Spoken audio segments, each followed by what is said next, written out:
Broadcom is now sampling silicon it says will make smartphone SatNav systems accurate to a centimeter in 2018.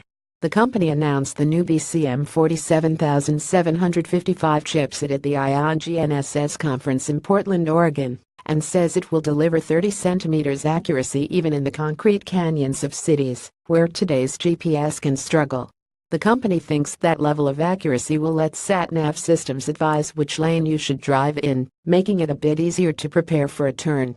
According to IEEE Spectrum, the company also claimed the chip is being designed into future smartphones, but won't identify the vendors. The BCM 47755 achieves its extra accuracy by locking onto 3 satellites using the L1 band transmission, the GPS broadcast of satellite location, time, and signature. Once locked on, the chip uses 1 lira and the L5 band signal on new satellites centered on 1176.45 MHz. As well as providing 2 frequencies for location calculation, the 5 lira signal carries longer codes, giving it greater location precision. The IEEE Spectrum report notes that Broadcom decided it was time to launch the dual-band chip because there are now 30 suitable satellites in orbit.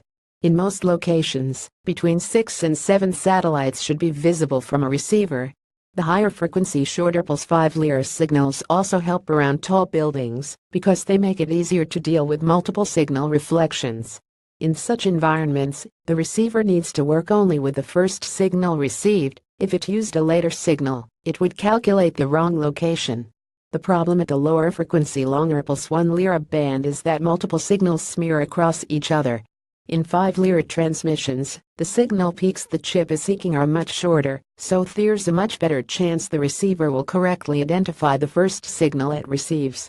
Weary smartphone owners who find themselves choosing between location services and battery life will be cheered by Broadcom's claim that the chip consumes 50% less power than the company's previous generation gnss receiver. A dual-core ARM CMC40 sensor hub also helps save power, Broadcom says. The company's release is here. Correction: the author misread gnss specs. 1 lira is at a higher frequency than 5 lira, but that was incorrect.